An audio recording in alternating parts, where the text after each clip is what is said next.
नमस्कार मित्रों। आखिर क्यों गणेश जी ने माता तुलसी को श्राप दिया और गणेश जी की पूजा में तुलसी पत्र का प्रयोग वर्जित है। आज भी हिंदू धर्म में पूजा के समय भगवान गणेश जी की आराधना में तुलसी पत्र का प्रयोग नहीं होता, लेकिन तुलसी जी को विष्णु जी की पूजा में विशेष स्थान दिया गया है। भगवान गणेश जी को विघ्नहर्ता और प्रथम पूज्य के रूप में जाना जाता है। वहीं माता तुलसी को हिंदू धर्म में पवित्रता और भक्ति का प्रतीक माना जाता है। लेकिन इन दोनों के बीच एक पौराणिक कथा है, जिसमें तुलसी जी द्वारा गणेश जी का विवाह प्रस्ताव अस्वीकार करने पर उन्हें श्राप मिलता है।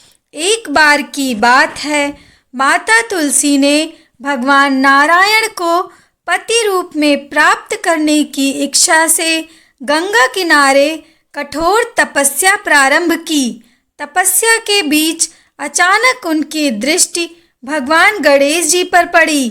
तुलसी जी ने गणेश जी के समीप जाकर निवेदन किया, हे प्रभु, आपका स्वरूप अत्यंत मनोहर है। मैं आपके सौम्य और आकर्षक व्यक्तित्व से अत्यंत प्रभावित हूँ। कृपया आप मुझसे विवाह करें और मुझे अपनी पत्नी रूप में स्वीकार करें। गणेश जी ने तुलसी जी की बात बड़े विनम्र भाव से सुनी, लेकिन उन्होंने विवाह के प्रस्ताव को अस्वीकार कर दिया। उन्होंने कहा, मुझे विवाह में कोई रुचि नहीं है, क्योंकि मेरा जीवन तप और साधना को समर्पित है। तुलसी जी को यह अस्वीकार बहुत अपमानजनक लगा। क्रोध में आकर उन्होंने गणेश जी को श्राप दे दिया, तुम्हारा भी एक दिन विवाह होगा और तुम गृहस्थ जीवन में बंध जाओगे। यह सुनकर भगवान गणेश जी भी क्रोधित हो उठे। उन्होंने तुलसी जी से कहा, तुमने अकारण ही मुझे श्राप दिया है, इसलिए मैं भी तुम्हें श्राप देता हूँ कि तुम्हारा विवाह एक असुर से होगा और तुम धरती पर तुलसी के पौधे के रूप में परिवर्तित हो जाओगी। तुलसी जी को अपनी गलती का एहसास हुआ और उन्होंने गणेश जी से माफ़ी मांगी। गणेश जी का स्वभाव करुणामय है, इसलिए उन्होंने तुलसी जी को यह आशीर्वाद भी दिया, तुम्हारा पौधा पवित्र और पूजनीय होगा।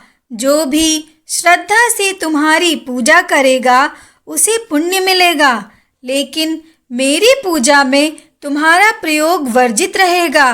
इस श्राप के कारण तुलसी जी ने शंखचूर्ण नामक असुर से विवाह किया और अंत में उनकी मृत्यु के पश्चात वे तुलसी के पौधे के रूप में परिवर्तित हो गईं। हालांकि उनकी भक्ति और पवित्रता के कारण उन्हें भगवान विष्णु जी ने वरदान दिया कि वे सभी देवताओं की पूजा में पूजनीय होंगी।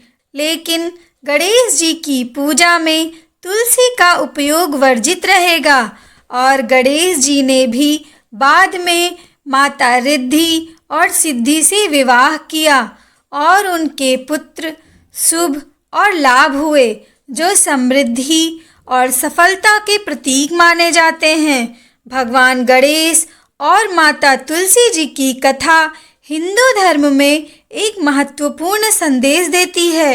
यह हमें बताती है कि अहंकार और आवेग में आकर किए गए फैसले जीवन में समस्याएं ला सकते हैं, लेकिन क्षमा और भक्ति के मार्ग पर चलने से अंततः सबका कल्याण होता है। इस कारण ही गणेश जी की पूजा में तुलसी के पत्तों का प्रयोग नहीं होता, लेकिन तुलसी का जीवन में पवित्रता और सकारात्मकता का प्रतीक बना रहता है। हर श्राप के पीछे भी ईश्वर की कोई विशेष योजना होती है और अंततः भक्ति का मार्ग सर्वोच्च होता है। यह कथा भक्तों को संयम, भक्ति और अहंकार से मुक्त जीवन जीने की प्रेरणा देती है।